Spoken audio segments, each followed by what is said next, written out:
Hai sobat, dalam video kita kali ini kita bakalan bahas tentang masih layak nggak sih kalau kita pakai iPhone 5s di tahun 2020.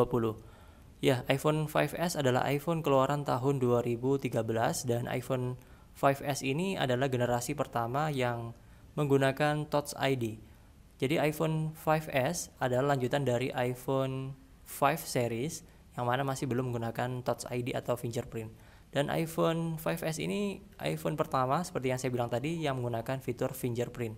Dan fingerprintnya juga masih lumayan bagus untuk digunakan di tahun 2020 ini. Dan apakah iPhone 5s ini masih layak kalau kalian mau beli di tahun 2020 ini? Mengingat untuk harga iPhone 5s ini di angka 1 jutaan.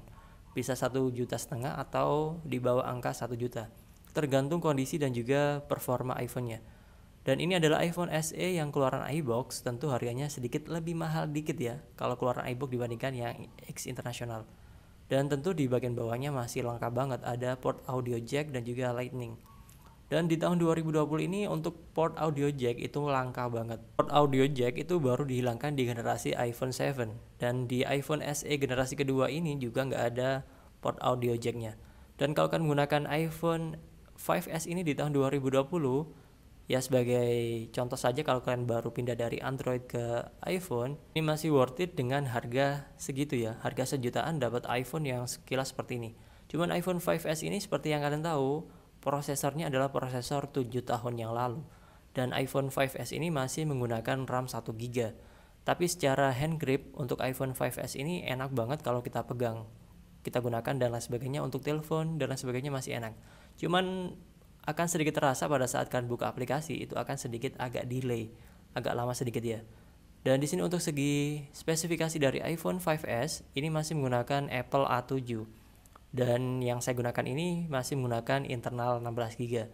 Dan untuk internal memori dari iPhone 5s itu ada beberapa pilihan, ada yang 16 GB, 32 dan juga 64 GB. Dan untuk RAM-nya seperti yang kalian lihat di sini cuma 1 GB. Di tahun 2020 RAM 1 GB. iPhone saja sekarang sudah pakai RAM 3 sampai 4 GB untuk yang terbaru. Dan Android pun bahkan sampai 12 GB. Dan untuk baterainya juga kecil banget. Jadi kalian nggak perlu berharap banyak untuk iPhone 5s ini bisa bertahan lama.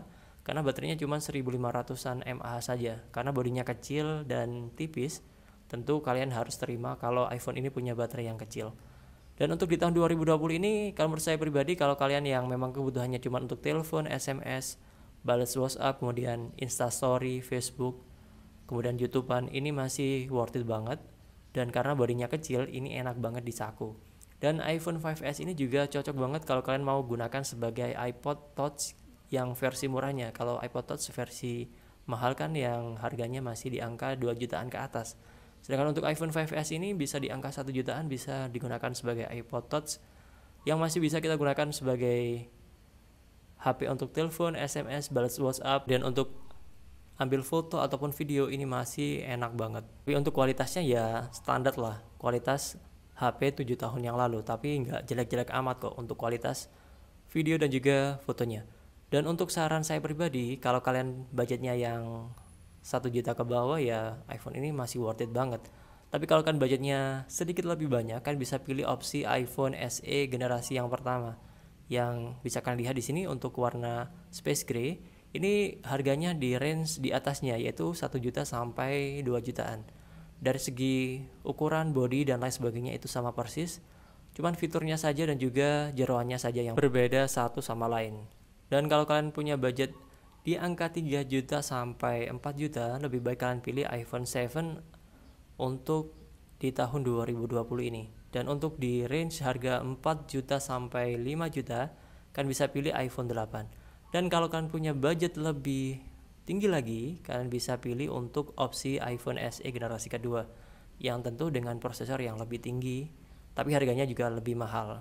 Tapi untuk iPhone 5s ini di tahun 2020 antara worth it dan enggak. Worth itnya kalau kalian cuman kebutuhannya ya cuman SMS, telepon dan lain sebagainya yang standar-standar saja. Kalau untuk kebutuhan game, iPhone 5s ini lebih baik jangan kalau kalian memang kebutuhannya untuk ngegame karena ukurannya kecil dan baterainya juga kecil. Sekali main langsung habis untuk baterainya. Dan kalau tampilannya ya masih enak banget, worth it banget. Dan ini termasuk iPhone yang legendaris karena desainnya. Oke, terima kasih, semoga bermanfaat. Jangan lupa like, subscribe, dan share. Dan bagi kalian yang mau beli iPhone 5S di tahun 2020 ini, worth it karena harganya ya. Harganya cuma 1 jutaan. Oke, sampai jumpa di next video.